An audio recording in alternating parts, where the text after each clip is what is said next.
The beauty of Baragoi in Samburu County is infinite, maybe immortal.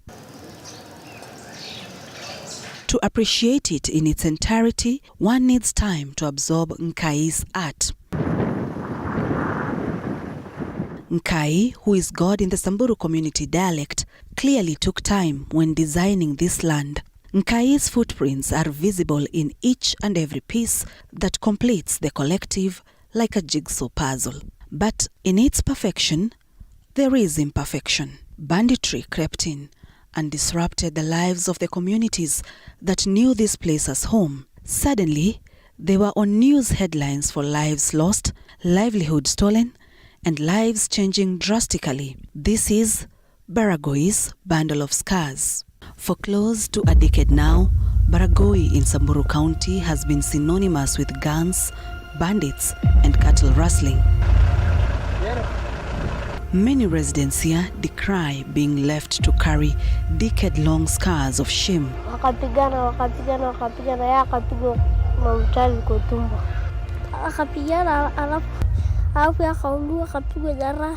Deep-seated wounds that others will not want them scratched. The goons destroyed the school, they burnt the school. Huyo mtoto alipatikana akiwa ananyonya mama yake. Na mama yake alikuwa hata amekufa. This is Baragoi's Bundle of Scars. Tom, George and I began our long drive from Nairobi to Samburu County. We embark on this journey unsure of what we will find. After all, Samburu has been in the news about the latest spate of banditry, which has left lives lost and livelihoods stolen. Nonetheless, we are hopeful that we shall find life in Baragoi progressing well. 42 police officers and reservists were killed in the Suguta Valley.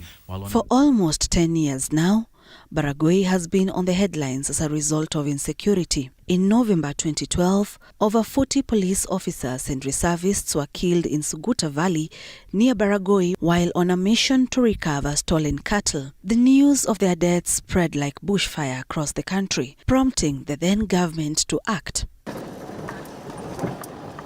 Fast forward to 2023, life is gradually returning to normalcy within Baragoi town. Though there is tension within the town, we are told that communities here do not mingle freely.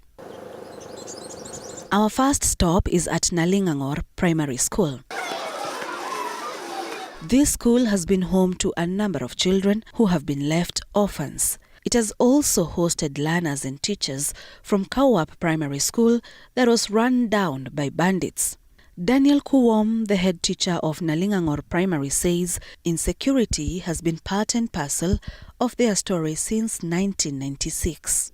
Kutoka wakati huo ilikuwa ni mambo ya wizi ya wanyama, wizi ya wanyama uko nje, na kwa hakika watu wengi wamepoteza maisha kwa sababu ya mambo ya insecurity.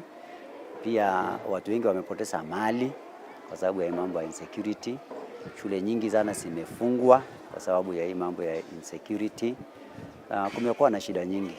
Sasa baadaye imeaffect hata mambo ya maendeleo ya watu mpaka hata katika maeneo yetu ya town hii ambayo tunaishi.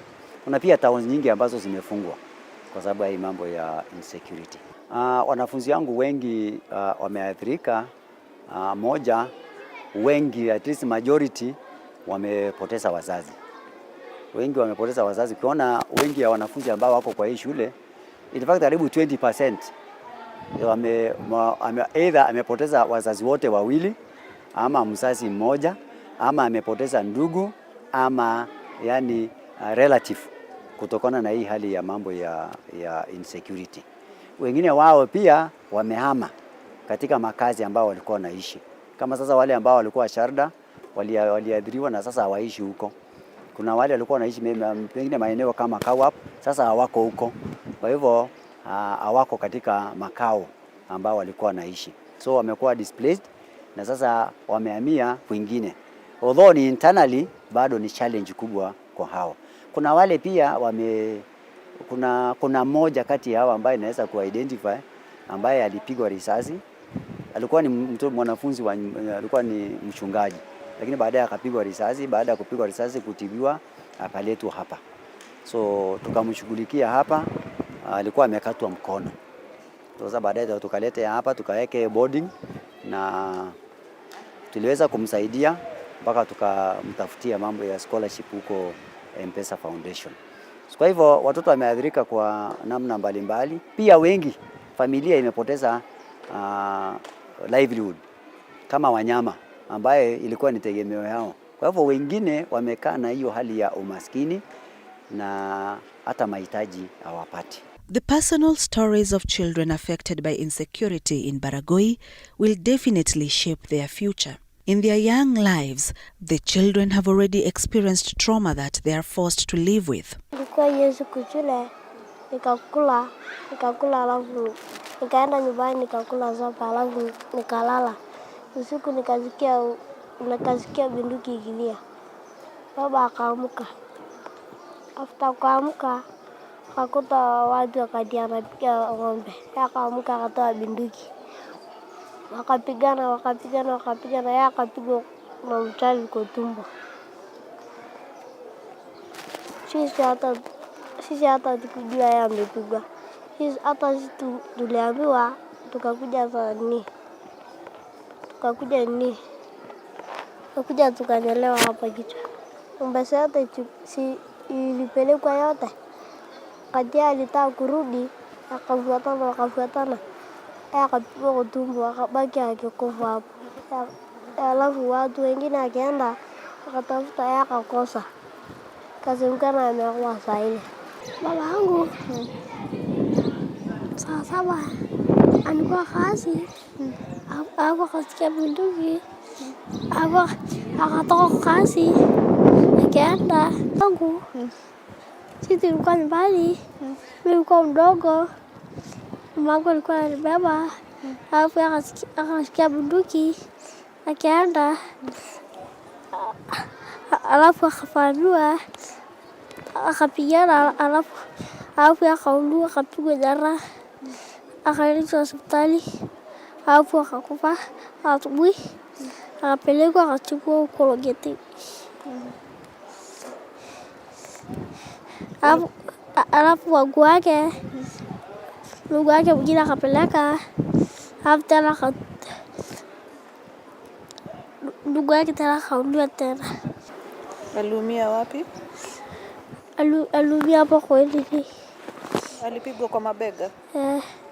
Na sasa nani anakulinda? Mamangu. Mamangu. Tuko na moja ambaye anaitwa Mbudhian na Kuyo ambayo mama yake alipigwa risasi sehemu ya Charda na akauawa. So baada ya kuuawa huyo mtoto alikuwa mchanga sana. Baada ya mambo ya hizo raids, huyo mtoto alipatikana akiwa ananyonya mama yake. Na mama yake alikuwa hata amekufa. Kwa hivyo akapatikana na alikuwa mtoto mchanga sana. Kwa ako hapa na ako grade 1 saizi. Kwa hivyo huyu mtoto anaishi na nyanya yake na ndio wanang'ang'ana kumsaidia. Tunajua hata wanyama yao zote zilipelekwa na walibaki bila chochote.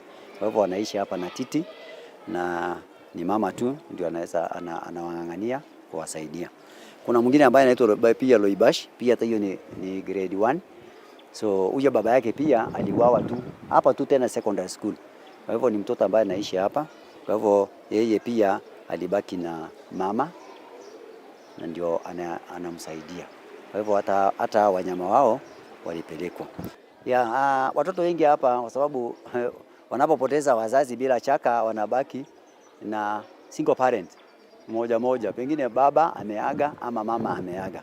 Kwa hivyo wengi wao wanabaki wakisaidiwa na relatives wao. So kwa sababu hawana mtu mwingine wa kuwasaidia. Aside from being the head of this school, Kuom also is a father figure to a number of learners who lost their parents to bandits. Na kama hapa tungekuwa na kitu kama rescue center ambapo tukipata cases kama hizi, sababu pengine hata hawa relatives hawako na ile nguvu ya kufanya nini, ya kusaidia hata hawa watoto. Hata hawa ni kustruggle. Na kama tungekuwa hapa na rescue center ambayo watoto kama hawa tunaweza kuwaweka alafu tuweke initiative na pamoja na serikali, pamoja na government organizations, au wanaweza kuwasaidia hao watoto na wanaweza kunufaika sana. Tuweze kupata mahitaji ambayo ni ya lazima na pia tuweze kuwasaidia kwa upande wa elimu. Kwa hivyo hapa shuleni sisi tunawasaidia wale at least wako na shida kidogo, tunaweka hawa kwa boarding session. Tunaweka kama ni wakubwa kiasi, tunaweka hawa kwa boarding session ambayo tunawasaidia kwa mambo ya chakula na kukaa hapa na kusoma. So sasa hiyo ndio vile sisi tunawasaidia.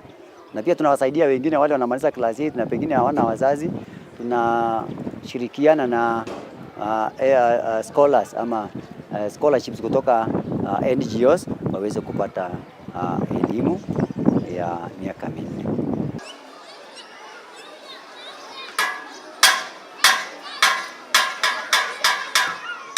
Even though Nalingangor Primary School is seen as a safe haven for communities living around it, the learning institution once became a battleground. Pupils were attacked by bandits. In fact, shule watu huwa wanapigana hapo. So back around 1 year ago, watu walikuwa wanapigana hapo. Kuna pia rustling hapa ndani.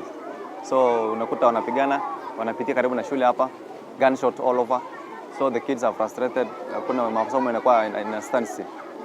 So unakuta watu hawana ile akili haijatulia.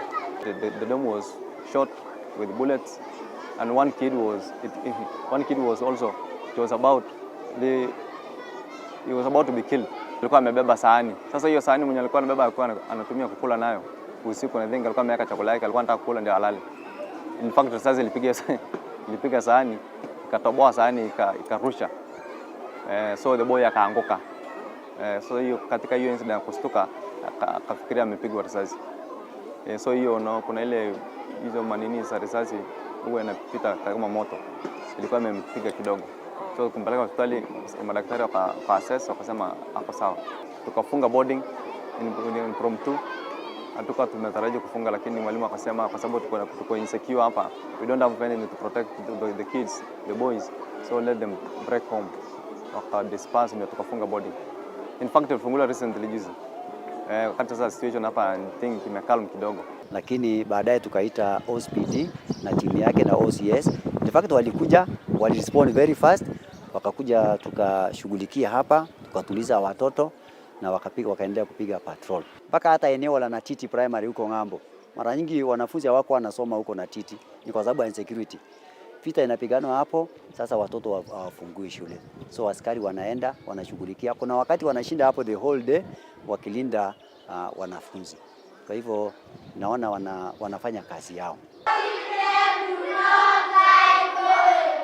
Education is an integral part for any society that seeks development. In different parts of Samburu, learning has been disrupted as a result of insecurity, which also denies learners one of their fundamental rights as enshrined in the Constitution. Na baadhi ya shule ambazo zimefungwa na imeathirika kwa sababu ya hii mambo ya insecurity. Moja ni Kawap ambayo iko kwa Nyiro Division, imefungwa na watu walihama karibu zaidi ya miaka 10 zilizopita. So hiyo ni moja. Kuna nyingine ambayo inaitwa Charda Primary School uko karibu Marti, hiyo pia ilifungwa na watu walihama, hakuna saizi watu wanaishi.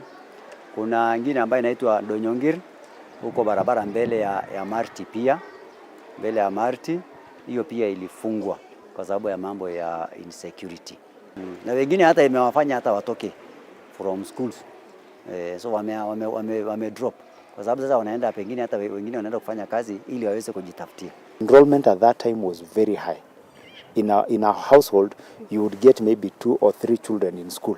But right now some of those children are not in school. Some of them are even involved in heinous acts like cattle rustling. But with the school you get to change these behaviors and way of life. Hali ya uchumi hapo ni chini kwa sababu hata saa zingine kubeba mizigo inakuwa ni shida, unaogopa. Na pia unabeba ukijua uko na tahadhari tu wakati wowote. Sasa unaona ni shida, hata uchumi iko chini sana kwa sababu ya mambo ya insecurity. So kuna effect kubwa sana. Sasa wasaidi walimu wametoka, wa other tribes wametoka especially this mwaka huu wengi wametoka kwa sababu ya mambo ya insecurity na pia kurudi manyumbani. If Nelson is absent today, we ask ourselves, is Nelson absent today? Yes, he is absent. Now we say the question tag is in he? Ewoi Michael is a class teacher at Nalingangor Primary School. This was not the first school he was posted to teach by Teacher Service Commission. His first school was Kawap Primary School that is no longer in operation after it was raided by bandits. It was a normal day, we were in school. Then all of our we had gunshots around. Then we said, what can we do right now? So we decided to tell the kid to run. In fact, the school was one of the battlefield. So they fought in school. Then the students, they ran away. Even the villages, they were burned to ashes. Yes. And the school was demolished. Everything was taken, books. In fact, those days, it was the first week.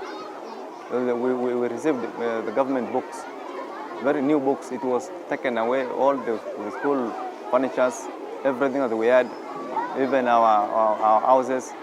We had mattresses, those things that we used to, our personal things, they were taken. The school was demolished. Mabati zilivunjwa, kila kitu ikapelekwa. Tanks zilitobolewa ya maji ya watoto, kila kitu zilipelekwa. Now is, in fact, the whole school rocketed. All the kids, the pupils, they came to this school that 2014. 2014, then they were absorbed here. All the teachers were absorbed. The only teacher was remaining in this school from Kawap. But during that time, for around 2016, we were given letters. That school was shut, and then we were told to remain in this school. So some of the teachers from that school, they were transferred to other schools around this area. Some are in Natiti Primary School, some are in Baragoi right now, some are in the school which was started earlier. Now I'm the only one who's remaining. But now I'm currently a teacher from this school, Nalingangor Primary School.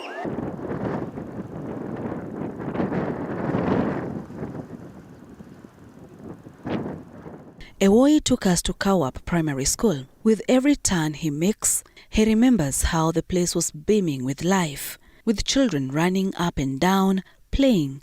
Along the corridors, he remembers catching up with his colleagues. But now, the school and by extension, the village of Kawap is one of the most isolated places in the country.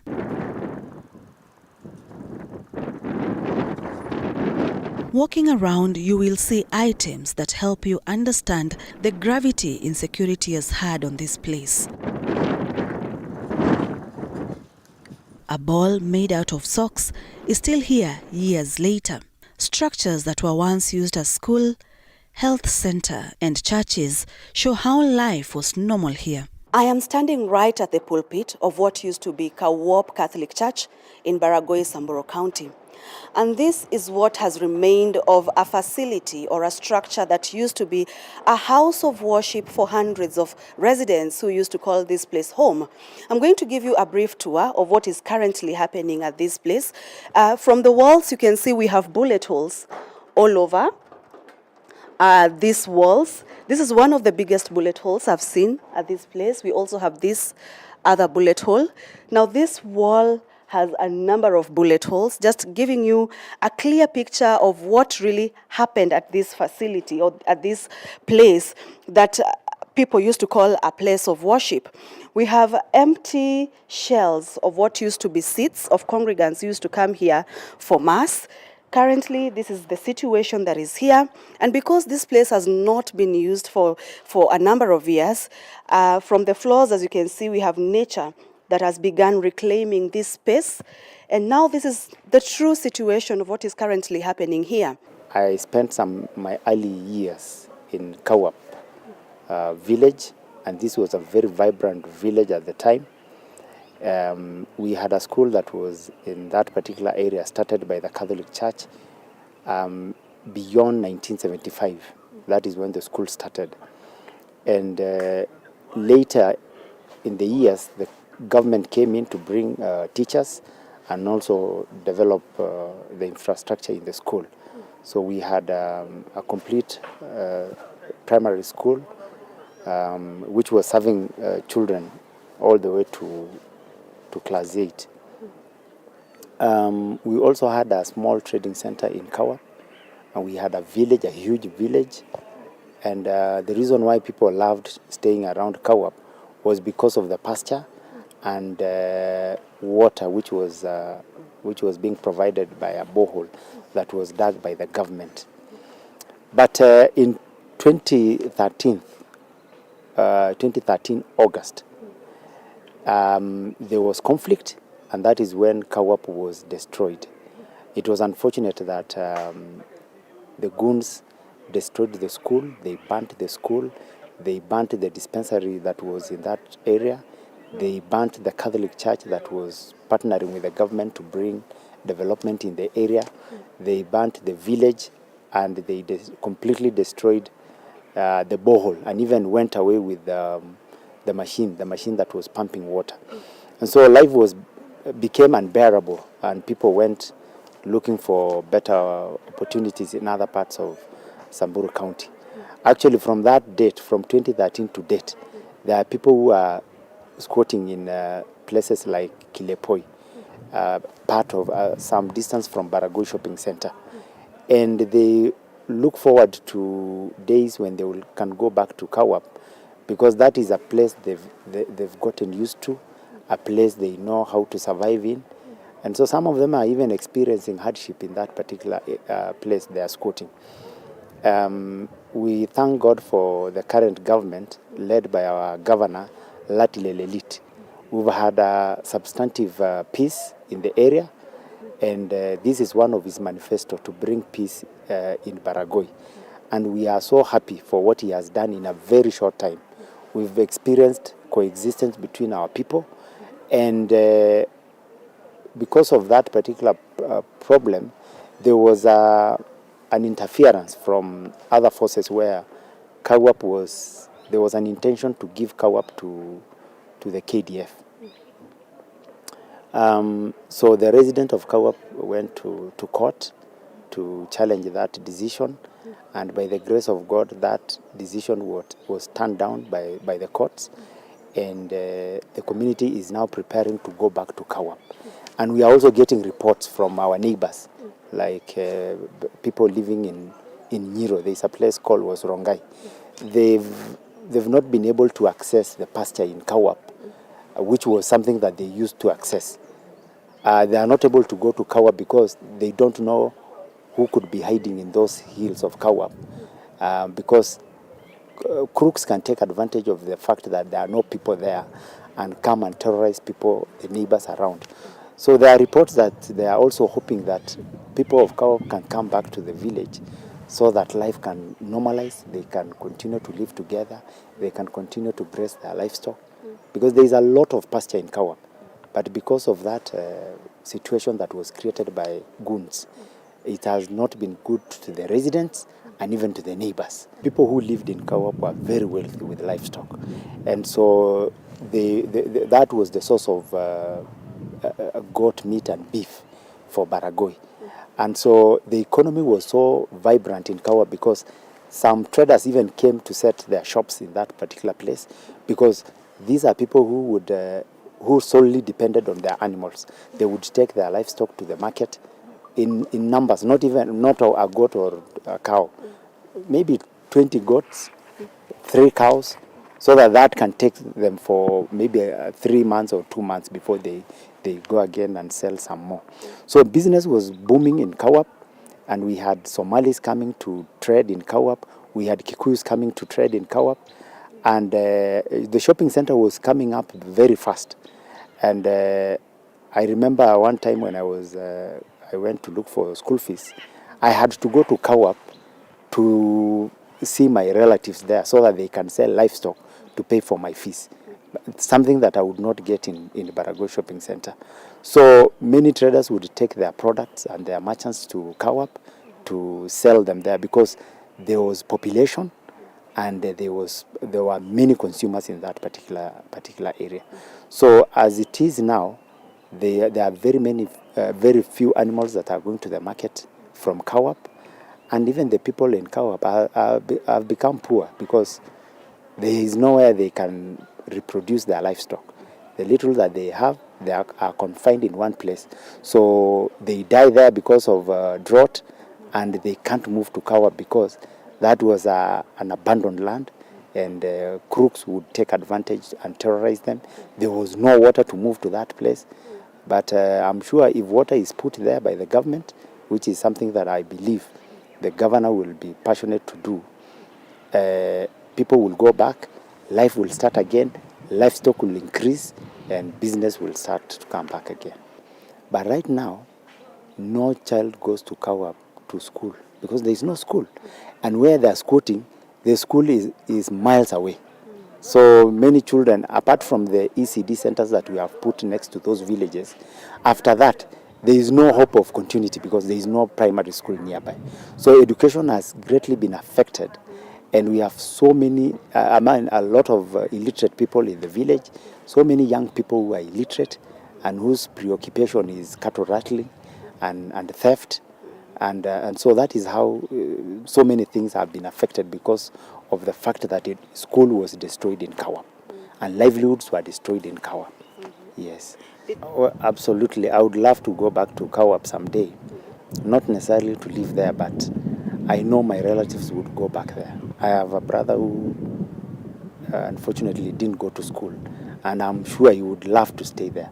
So I would definitely go back and visit him in Kawa many times, stay there for a day or 3, just to see how livestock is doing, and also support them in different ways. Putting up an ECD center there would be a priority for me once the community moves back, to partner with other like-minded organizations in the Ministry of Education to revive the school and revive the institution there, and even look forward to putting up a high school through the partnership of the government, and so that there is transition from nursery school to primary to high school. Because before the destruction, students who would finish primary school in Kawap would go out of Kawap, and that posed a lot of challenges because, well, there was no adequate transport, so most of them would walk. I remember I even walked one time from secondary school to Kawap because there was no transport, but it wasn't a bother for us at that time.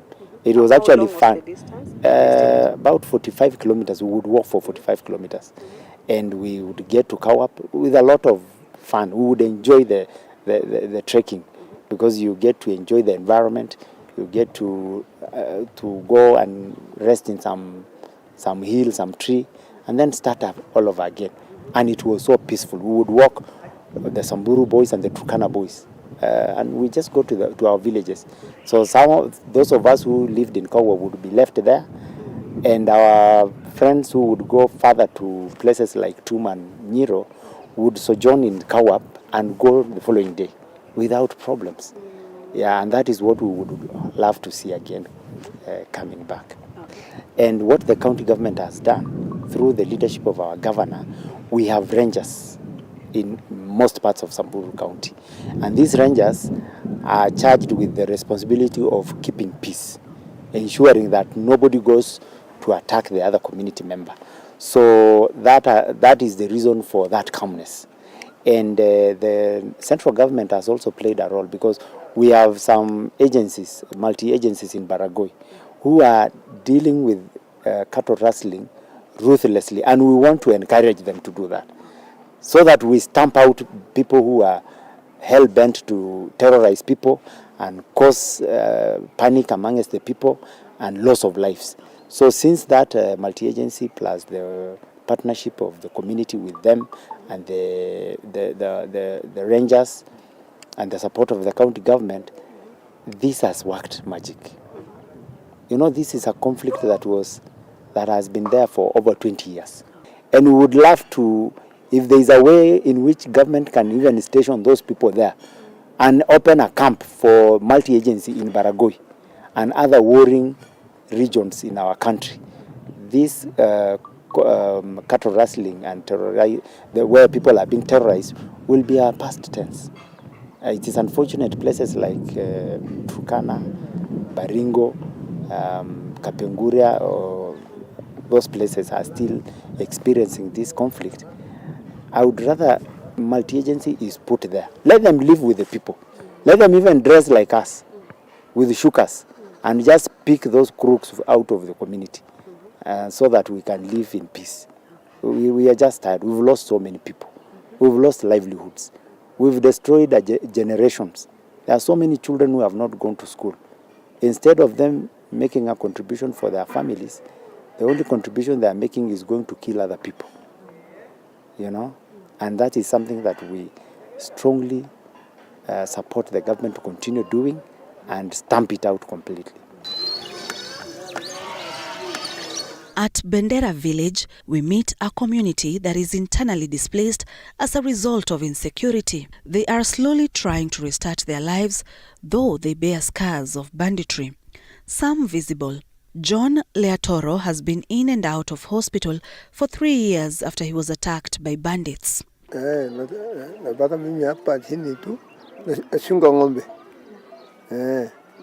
Suko hiyo hata mimi sana suko anaoke hiyo akati wanaona suko hawa suko hiyo mimi napigwa mimi sio kama malisa maganga na hospitali sasa napigwa mimi hapa tu karibu town tu anganyang'anya tu ng'ombe 30 hata malisa hakuna kitu sahihi fika hapa bili post bika namna hii hii mabupa tu wamba tuna Ikatokea hapa ma? Natokea hapa Bili. Bado kuna maumivu kwa hii mguu? Iko hapa. Hata hii mguu tu iko tu ni hata hii saa tuko nikishika na mlaina simama na mna hii.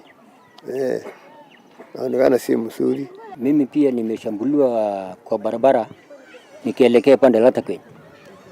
Mimi pia ilikuwa ni escort ya gari kuelekea pande la Takwe.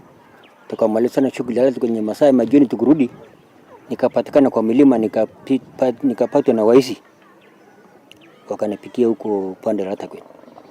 Siku hiyo sasa wakati wamenipiga pia mawazo yangu sikapotea, sijui mimi niko wapi sababu wamenifunja hapa kabisa wakanifunja hapa kama mguu inaenda hivi. Nikaletwa kwa Baragoi. Siku hiyo wakanipeleka Marala, nikalala Marala speed mpaka Nakuru Memorial. Huko pia nikamaliza, walikuwa wamenipiga mwezi ya pili 2002. Kwa harakati ya hiyo nikamaliza mwezi 2022. Nikamaliza hata basi nikatoka mwezi ya 6. Mwezi ya 6 2022 ndio nikakuja hapa. Na bado kuna maumivu? Kabisa mimi bado mimi nasikia maumivu kabisa, hata sitembei mzuri, nasikia mfupa tu bado. Na bado tena nitarudi tena kwenda hospitali ya Memorial Nakuru. Kwa hivyo kwa harakati ya kiangazi ndio natafuta tu hela kidogo ndio nielekee huko. Sasa alikuwa hata ingekuwa ningeenda kitambo, lakini pesa ingekuwa ngumu kutembea kwa sababu ya jilali ng'ombe nakufa nini nakufa. Na pia ninaye watoto wa shule, sasa nikakosa namna ya kuenda hospitali. Sasa nikapata tu kwa Mwenyezi Mungu, nikapata tu pesa kidogo niende. Wachambazi hao wameharibu maisha yangu. Siku hizi sina nguvu ya kutembea kujifanyia kazi. Maisha yangu sasa imefika hivi. Siku hizi najua kutembea ndio utapata mali. Kwenda kuchunga, kujilimia shamba, sasa hiyo inakuwa ngori. Mimi siku hizi nikiwete. Sasa naomba tu serikali kama iko pale wanisaidie. Kwa saa hii usalama hapa Baragoi sio mbaya sasa, lakini kwa zamani ilikuwa mbaya. Kwa saa hii serikali imeleta wafanyakazi yake ya serikali hapa. Sasa tunaona usalama sasa inakuja juu. Usalama siku hizi inakuja juu kama zamani. Zamani ni mbaya. Siku hizi juzi wakati kwa mchana moja marisasi zinalia siku 3 kwa mchana moja. Hapa ameshambuliwa, mtu muuliwa. Sasa imekuwa heri. Sasa siku hizi ni safi kwa sababu tunachangaa mwezi imetokea kuanzia tarehe 1 mpaka 30 hakuna vita. Napika hiyo kila mtu mrisasi. Hata kila mtu natoroka na kimbia. Basi watoto nakimbia. Basi ndani ya watu napika hiyo risasi. Namaliza. Alafu watu wengine na hiyo kijana yuko napika risasi mkono. Lakini kijana nakupa. Sasa ndio hii. Na huyu yuko nachukua mbuchi. Katara ki ka basa mun go ya diban Nobo inaijiba. Nobo naldo ngana tono bosa kari neri na didi. Keji meipita hivi. Sema bwana yake mifugo ilikuwa imeibiwa, wakaenda pamoja na maaskari 42 wakaenda kufuata batisho mfugo wakawao. Kisha kana kiyonti win na mkalo na shukunyi. No na kete shukunyi. Ni liginingai? Ne liginiyo. Anasema alimwambia basi wanaenda kati. Alafu wakaenda basi. Sasa wakapata basi habari.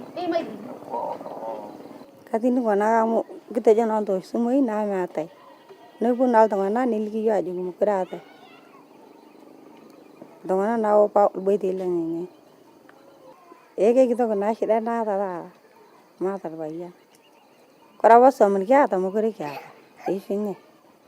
Edingara suku. Namukure to kusemi. Ngana nage.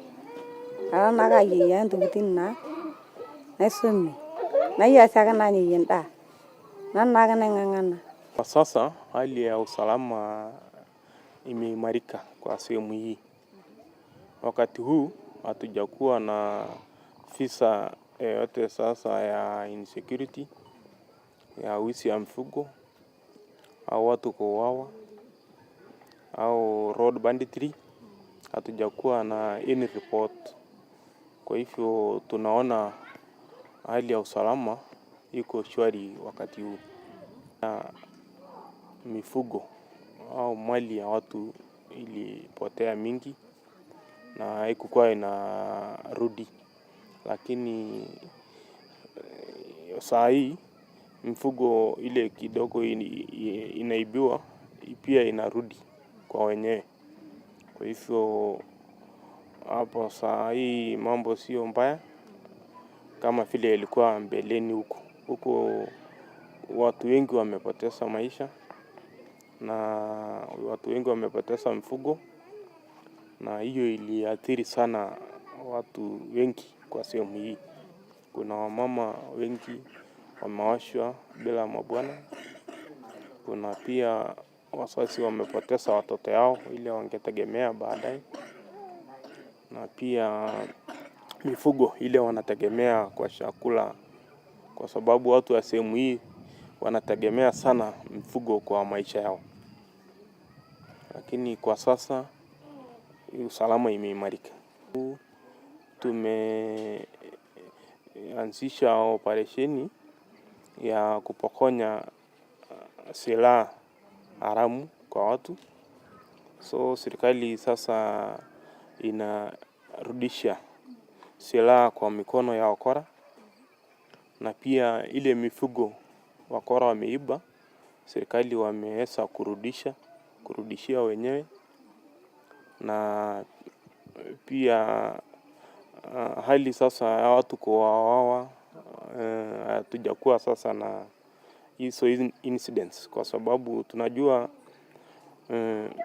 bunduki ikuwa kwa mkono ya raia ndio inafanya hiyo uhalifu yote.